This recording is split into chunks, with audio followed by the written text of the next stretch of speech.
Hello students, welcome to Social Studies online class. As we started the atmosphere chapter and discussed in the previous session of the online class about what percentage of the oxygen is available in the atmosphere, what percentage of the nitrogen and other gases are available in the atmosphere, that we discussed in the previous class. Let us see in the today's class structure of the atmosphere. Structure of the atmosphere, which means structure of the atmosphere is this. Here example is given. Structure of the atmosphere is this. You have to observe these are the things from here 1, 2, 3, 4, 5 titles. These are the 5 titles you have to observe carefully, and question may ask as 4 marks, draw the structure of atmosphere and define it. Now what are the aspects will come under the structure of atmosphere? Let us see here. Just like the interior of the earth is arranged as layers, atmosphere too is arranged into the various layers having different compositions. Can you imagine the layers? It is not an easy job to study the structure of the atmosphere, which is very widely spread. Scientists research about it through air balloons, satellites, etc. On the basis of the chemical composition, the atmosphere is divided into 2 broad layers. Remind that atmosphere is divided into 2 broad layers. Atmosphere is divided into how many layers and what are the question may ask as 2 marks. Atmosphere is divided into the 2 broad layers. They are the homosphere and heterosphere. Homosphere and heterosphere. Let us see what is homosphere. Homosphere extends up to a height of 90 kilometers from the earth, from the mean sea level to 90 kilometers. In between space gap from mean sea level to 90 kilometers atmosphere space, in between of that is called what? Homosphere. It consists of 3 layers: troposphere. Homosphere consists 3 layers. What are the 3 layers consisted by the homosphere, troposphere, stratosphere, mesosphere? These are the 3 layers. See, troposphere, stratosphere, mesosphere. Tropo, strato, meso comes here in the homosphere. Troposphere, stratosphere and mesosphere comes. These are the 3 layers.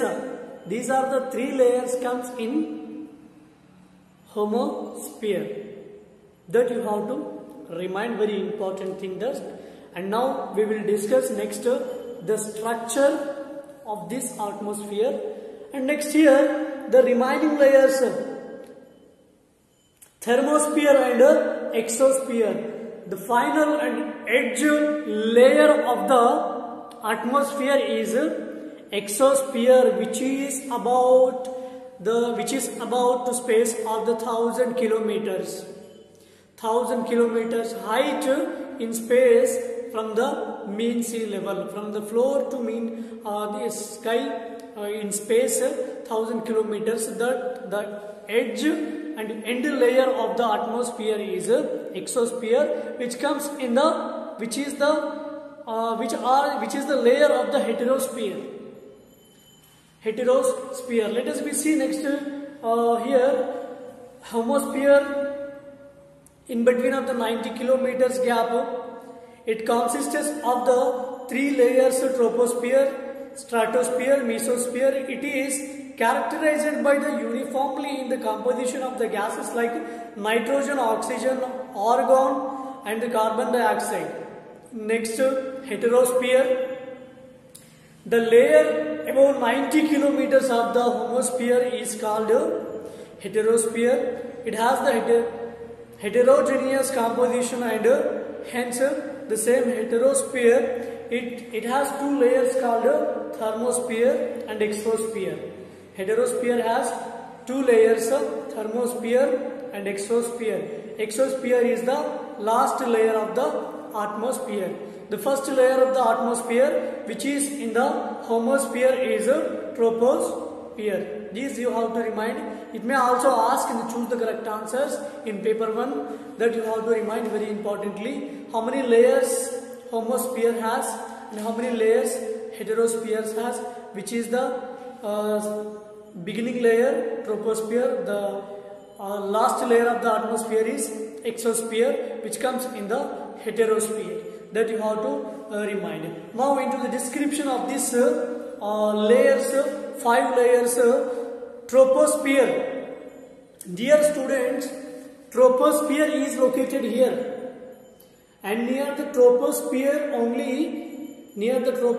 only also we can find here airplane, which means in between gap of the troposphere only the airlines will fly.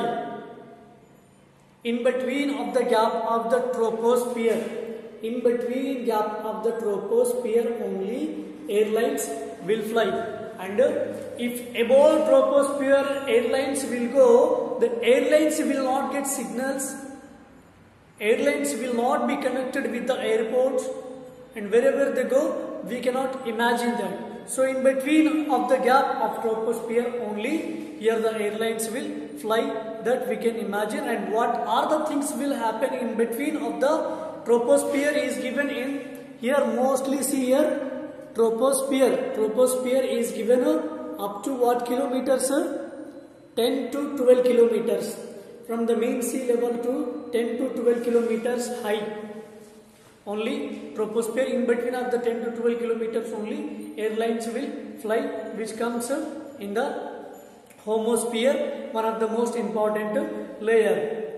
Troposphere is the lowermost layer of the atmosphere. Its average height is 13 kilometers and extends, sorry I told you 12 kilometers, 13 kilometers, roughly to a height of 8 kilometers near the poles and about 18 kilometers at the equator. Thickness of the troposphere is greatest at the equator because heat is transported to greater height by strong convectional currents. It contains about 75% of the total gaseous mass of the atmosphere and particularly all the moisture and the dust particles. The entire weather phenomenon happens in this sphere only. The entire weathering phenomenon happens completely in the troposphere only. The entire weather phenomenon happens in this sphere. The temperature in this layer decreases as we go higher, which is known as the normal lapse rate. Condensation, evaporation, precipitation, rainfall, cyclones, etc. occur in this layer only. Question may ask, what are the major weathering conditions influenced by the troposphere? Like here we can say that condensation happens in the troposphere only. Normal lapse rate and like evaporation, precipitation, rainfall, cyclones, etc. occur in this layer, in between of this layer only.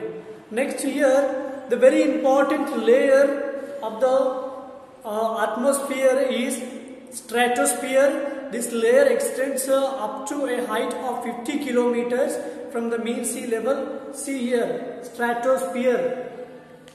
The height of the stratosphere is given 50 kilometers. Height of the stratosphere is 50 kilometers. This layer is almost free from clouds and associated weather phenomenon, making conditions most ideal for flying jet aircrafts.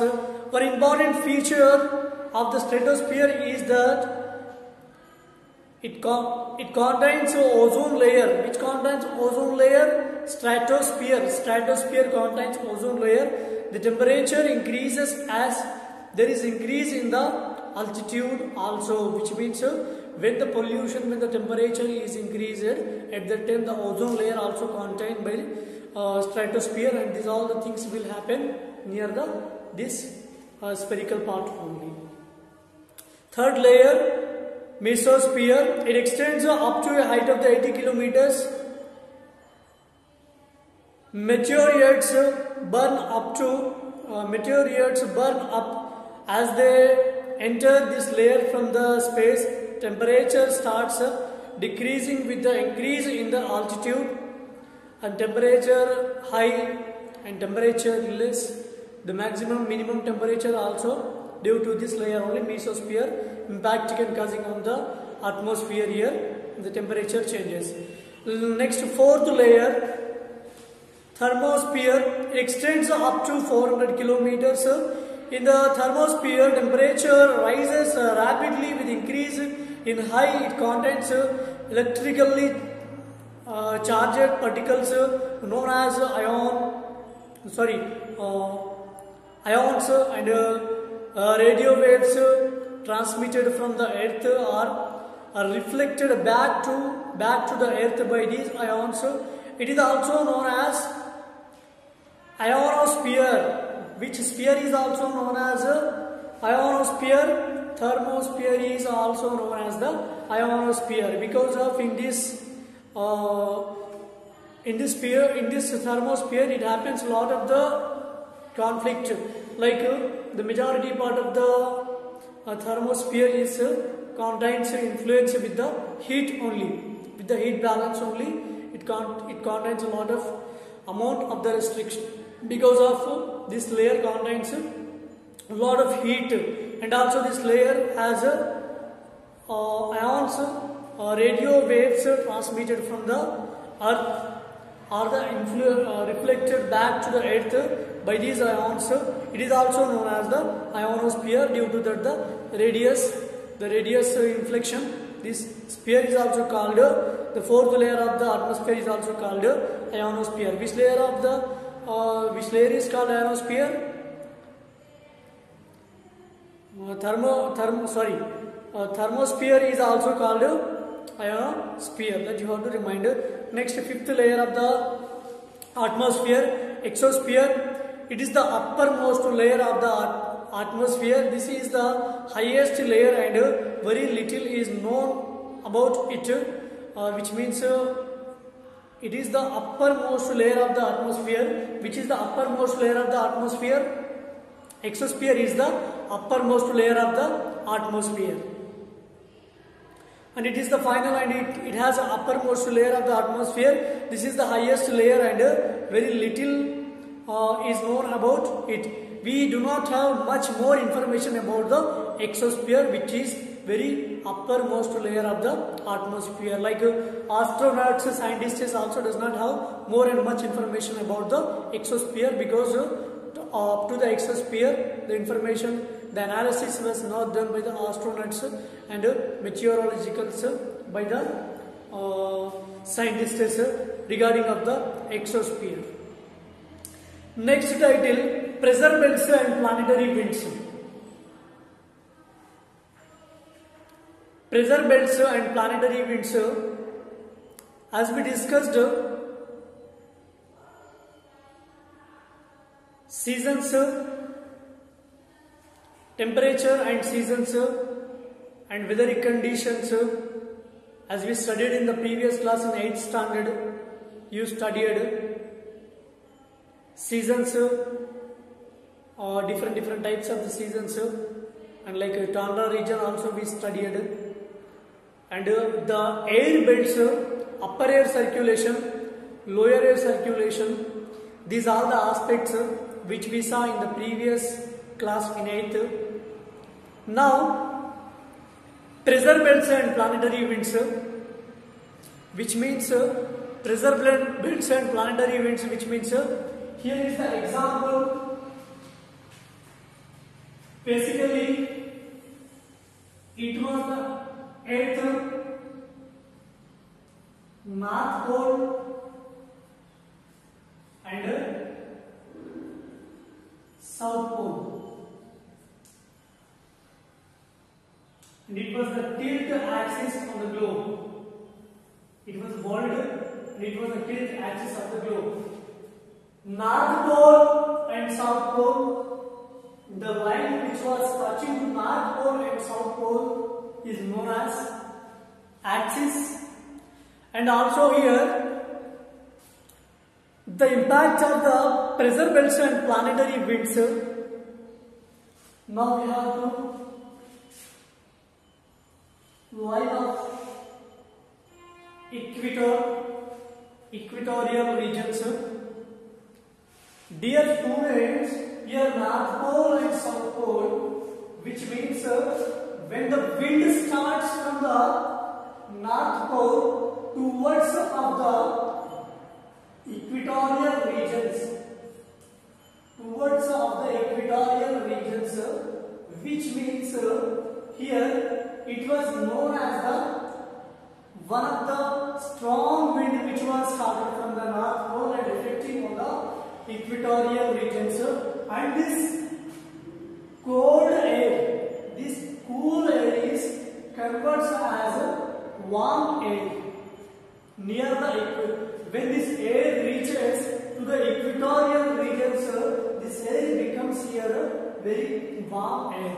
When air starts towards of the equatorial regions, when it reaches to the equatorial regions, however, you know, North Pole is very cold region because the sunlight effect will not happen majorly on the North Pole and South Pole, and that region, when air from that region comes towards of the equatorial regions, the pressure belts and planetary winds will convert to that air when it reaches to the equatorial regions at that time, as it is planetary wind, which means the air converts, cold air converts into the warm area, we can see here.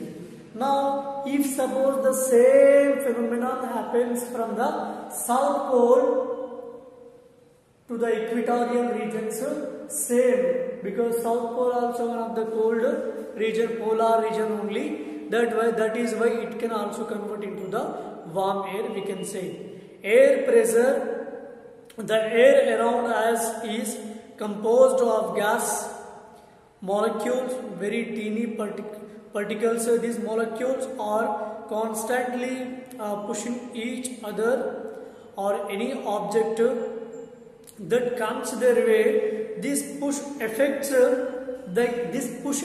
which means here air from the equatorial air from the North Pole, air from the South Pole, when it is reaching to the equatorial regions as a planetary wind, is one of the push of the effect that exert together on any object is described as air pressure. Thus air exerts pressure not only from the top but also from the bottom and all the sides of an object that it is exposed to air on those sides, which means both sides, north to south, south to equatorial regions, east to equatorial regions. These all the things will happen as the pressure belts. The pressure of air increases if there are more molecules present. See, you may get doubts, sir. You told from North Pole to equatorial regions air will come as the planetary wind. Why it will come like that? Because it is the impact of dust particles, molecules in the atmosphere is when molecules present in the atmosphere highly, at that time the winds will blow very strongly from the North Pole to equatorial regions, from the South Pole to equatorial regions. This usually happens on the surface of the earth, as the earth pulls most of the air molecules to its surface due to its gravitational pull. Yes. gravitational pull, and when the molecules contain majorly in the atmosphere, the molecules cause here to come air from the north pole to south pole to equatorial regions. However, these changes when the air is heated up, when gas molecules are heated up, usually due to the heating of the Earth's surface, they get a lot of energy and start moving very fast. This initially would mean an increase in the pressure as they will push the object more. However, the energized molecules start flying up the higher and the higher. Remember, they have more energy. They have more energy now to defy the pull of the earth, and when more molecules go to higher reaches of the atmosphere, the places near the earth will have less of them. This means the less pushing around or less pressure when the molecules are less in the atmosphere we can contain. That is why geographers say that when it gets hot, the air pressure becomes low, and when it becomes cool, the air pressure increases. In the simpler terms, if one increases, the other decreases. This is called an inverse relationship. When heated air rises, it starts losing the energy in the form of the heat that it got from the Earth's surface. When the energy decreases, the molecules slow down, becomes more sluggish, and get closer to each other. Air becomes cooler and denser, and dense air states and flying back towards the Earth's surface due to the gravity. They don't have enough energy to fight against the gravity and any more. Wherever this cool air descends, the air pressure increases, which means when the molecules can come to the convert of the gravitational force, at that time the air becomes empty and that air comes in the pressurizing into the towards of the equatorial regions. This was the situation will happens basically where we can find. That is not all. When any part of the earth heats up and causes low pressure, it means that there is more vacant space and the less molecules. Now air from the other parts where the pressure is higher moves towards this vacant place. It is not difficult for they have to only move along the Earth's surface, and thus need not to go for them, and for they have to only move along the Earth's surface, and thus need not to go too much against the gravity. That is why we say that wind flow from the high pressure areas to low pressure areas. High pressure areas to low pressure areas. From the equatorial region, from the north pole to equatorial regions, from the south pole to equatorial regions, means high pressure areas to low pressure areas, and towards of its gravitational force. Even though it happens in the not only north pole, south pole, but also from east to west side also, this situation will happen frequently. Pressure belts, dear students, as Rajini and Rishita made me phone call. In previous chapter I missed one passage. Yes, I missed that passage wantedly, because how many are listening online classes, how many are not listening. I just missed the titles of the 4 complete things, that the evaporation, condensation, precipitation, runoff, transpo, evapo. These are the things I missed, where they have to study and understand, which may ask as 1 mark question. If they study, they will understand. If I teach, they will listen and they will live. So that is why I told them, and now each and every student have to understand. Here, as we discussed just now, pressure belts, here same title what we discussed, pressure belts is given. Pressure belts, this you have to study. And regarding of the pressure belts, however, the complete wind portion, these are the arrow marks which are giving the trade winds and SC trade winds, privilege westerlies, privileging western lines, which means the winds majorly winds we are observing where north pole to equatorial region, in between of this gap, south pole to in between of this gap, because from two sides also pressure belts are coming to the equatorial regions only. All the marks are showing here to the equatorial regions only. So you have to study this complete passage, and you have to the complete pressure belts. Just now as I explained, from the north pole to equatorial region, from the south pole to the equatorial region, due to the molecule pressure, because its gravity, its gravitational force when it was causing at that time, the pressure was coming on the equatorial region. See, in between of this gap, in between of this gap, this was the equatorial portion. This was the equatorial portion, you know that, and this you have to study and prepare a note on this, or write your comment on this. On what? Pressure belts passage, where up to the ITCZ, also given here intertropical convergence zone, and here intertropical convergence zone is called what? That you have to study and prepare your comment on this passage. Classification of winds, and also in a brief informatic manner I will continue. I will teach you, I will explain you pressure belts also, and but next online session will start classification of winds. And if you have any major doubt in the pressure belts, you have to contact your social teacher, means I am.